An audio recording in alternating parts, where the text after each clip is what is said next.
Mukhang nagkaroon ng seryosong problema si Donald Trump sa Cuba at ang nagdulot ng mga problemang ito ay ang Russia at Iran. Nasabat ng intelihensya ang mga plano ng Cuba na atakihin ang base militar ng Amerika gamit ang mga attack drone na sobra-sobra nang naipadala mula Moscow at Tehran.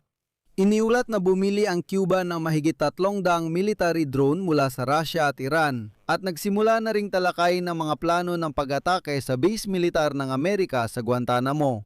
Target din ang mga barkong pandigma ng Amerika at ang lungsod ng Key West, Florida na 140 kilometro mula Havana. Uulitin ko, hindi na ito chismis o haka-haka lang. Ito ay mga lihim na datos ng intelihensya na ibinahagi sa Axios ng isang mataas na opisyal ng Amerika. Kailangan natin talakayin ang mga nakatagong panganib ng kwentong ito. Ang pangalan ko ay Alexi Pechi. Tara't pag-usapan natin ang paksang ito. Pero bago tayo magsimula, may pakiusap muna ako sa inyo. Mag-subscribe sa YouTube channel na ito, i-like ang episode na ito, at mag-iwan ng inyong komento sa ilalim ng video na ito. Maaari ngayon o pagkatapos ng episode. Mahalaga ito sa pagpapalaganap ng content sa YouTube. Salamat sa inyo. Huwag kalimutang mag-subscribe sa Telegram channel kong Pechi News. Nasa description ang link. Kaya himayin natin ito ng sunod-sunod dahil mas komplikado ang kwento kaysa sa unang tingin. Ngayon, isinulat ng publikasyong Axios na ang Cuba ay bumibili ng mga droning pang-atake. Iba't ibang uri ng drone mula sa Russia at Iran, simula pa noong 2023. Pero may impormasyon na ang huling batch ng mga drone ay maaring naihatid ng mga Ruso gamit ang isang tanker na noong Marso ng taong ito ay nakalusot sa blockade ni Trump at nagdala ng mga produktong petrolyo sa Cuba bilang humanitarian aid. Ngayon, di na tiyak kung langis lang ang laman ng barko. May malalaking tanong kay Donald Trump na nagsabing epektibo ang blockade pero pinadaan ang Russian tanker. Nilinaw ng intelihensya ng US na iniimbak nila ang mga drone sa mga estratehikong lokasyon sa buong isla ng Cuba. Higit pa dyan, nitong nakaraang buwan ay humiling pa ang mga opisyal ng Cuba ng karagdagang mga drone at kagamitang militar mula sa Russia. Ang tanong dito ay, saan nanggaling ang lahat ng impormasyong ito? Ayon sa intelihensya ng Amerika, na-intercept nila ang mga pag-uusap kung saan sinusubukan ng mga ahensyang paniktik ng Cuba na alamin kung paano eksaktong nilalabanan ng Iran ang US. Nilalabanan ng Iran ang Amerika. Pinag-aralan ng mga Cuban ang taktikang paggamit ng Iran ng drone laban sa tropa ng Amerika. Hindi lang basta pagbili ng armas ito, kundi paghahanda rin ng taktika sa paggamit nito. Gayunpaman, ang mga drone ay nasa Cuba na at kalat sa buong teritoryo. Isang mataas na opisyal ng Amerika ang nagsabi sa Axios, kapag iniisip namin ang ganitong mga teknolohiya na malapit sa amin at iba't ibang masasamang grupo gaya ng mga teroristang grupo, mga kartel ng droga, mga Iranian at Ruso, ito ay nakakabahala. Ito ay malinaw na lumalaking banta. Kinumpirma pa ni US Defense Secretary Pete Hegseth kamakailan sa pagdinig sa Kongreso at sinabi sipe, "Matagal na kaming nababahala na ginagamit ng dayuhang kalaban ang ganitong kalapitan sa ating mga baybayin mula sa Cuba. Ito ay lubang nakakabahala." Ngayon, heto ang mas nakakabahalang konteksto ng kwentong ito. По оценкам американских Ayon sa mga ulat ng intelihensya, hanggang 5,000 sundalong Cuban ang lumaban sa panig ng Russia sa Ukraine at nagbabayad ng Russia sa pamahalaan ng Cuba ng humigit kumulang $25,000 para sa bawat ipinadalang mandirigma. Ang resulta nito ay milyon-milyong dolyar na napupunta sa kaban ng Cuba. Ang punto rito, ang mga sundalong Cuban ay bahagi ng gilingan ng karne ni Putin. At ngayon, sila, yung mga nakaligtas at nakabalik sa Cuba. Pinag-aaralan nila ang taktika ng Iran laban sa mga Amerikano. Lumaban ang mga sundalong Cuban sa Ukraine. Nakita kung paano ginamit ng Russia ang drone ng Iran at ibinahagi nila ito sa mga kumander ng militar pagbalik sa Cuba. Malaking pasa rin kay Donald Trump na nagsabing hindi niya kailangan ang tulong ng hukbong Ukrainian na nag-alok ng kaalaman sa makabagong digmaan.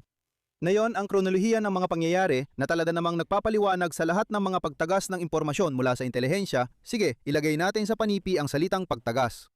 Noong Huwebes, may 14 dito sa YouTube channel na ito na pag-usapan natin ang direktor ng CIA ng US, si John Redcliffe, ay pumunta sa Havana. Ito ang unang pagbisita ng CIA Director sa Cuba matapos ang mahigit isang dekada. Sinabi ng CIA na malinaw na ipinaabot ni Director Redcliffe na hindi pwedeng magpatuloy ang Cuba bilang plataporma ng mga kalaban tulad ng Russia, China at Iran na nagtutulak ng mapanirang agenda sa kanlurang hemispero. Hinimok ni CIA Director Redcliffe ang rehimen ng Cuba na buwagin ng totalitaryong sistema kapalit ng pagtanggal ng sanksyon ng Amerika. Ibig bang sabihin nito ay ultimatum ito? Pagkalipas ng 3 araw matapos bumisita ang CIA Director sa Cuba, naglabas ang Axios ng impormasyon mula sa intelihensya ng Amerika tungkol sa 300 drone na dinala sa Cuba mula Moscow at Tehran. Gaya ng naiintindihan ninyo, hindi ito isang aksidenteng pagkakatugma. Hindi, tingnan ninyo kung anong nangyayari.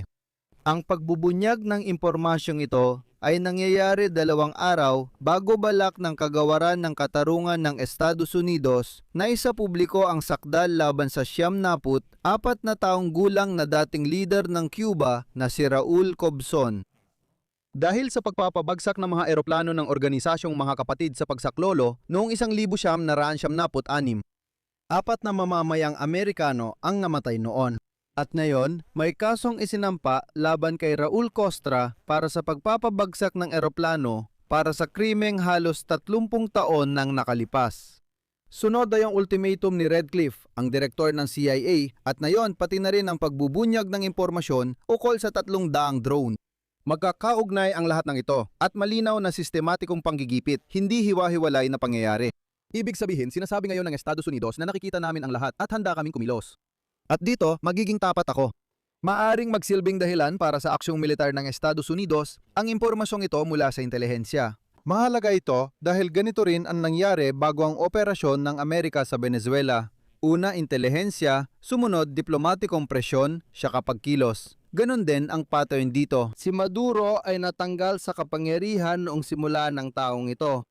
At dito, ang bakas ng Iran sa Cuba ay isang hiwalay na kwento talaga. Sabi ng intelihensiya ng Amerika, nasa Havana ang mga Iranyanong tagapayo militar. May high-tech na radio-electronic intelligence facilities ang Russia at China sa isla para sa signal intelligence collection. Ibig sabihin nito, matagal nang hindi basta isang komunistang isla na walang langis ang Cuba. Hindi, ito ay isang lugar para sa mga kalaban ng Estados Unidos na nagbibigay daan sa kanila na magsagawa ng paniniktik mismo sa tabi ng baybayin ng Florida. Siyempre, ang mismong Cuba, ang mismong Cuba. Sa Estados Unidos ng Amerika, malamang na walang direktang natatakot dito dahil ang bansang ito ay malabong maging banta kung mag-isa lang ito. Ngayon, ang mga Shahed drone ng Iran ay 100 at 40 kilometro na lang ang layo mula sa teritoryo ng Estados Unidos. Para maintindihan, parang Kiev hanggang Zhytomyr lang, hindi ganon kalayo, distansyang kayang liparin ng Iranian Shahed sa wala pang 20 minuto. Ang 300 ganitong drone ay nakatutok sa Guantanamo, mga barkong Amerikano at Florida. Ayon sa ulat, ito ang dahilan kaya mas dumalas ang mga reconnaissance flight ng US sa ibabaw ng Cuba.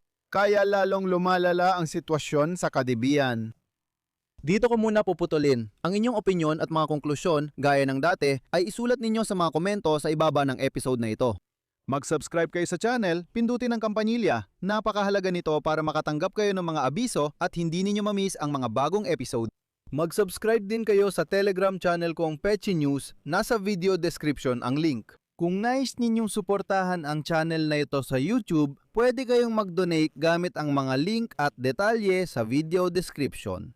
Iyon lang po, ingatan ninyo ang inyong sarili, paalam sa inyong lahat.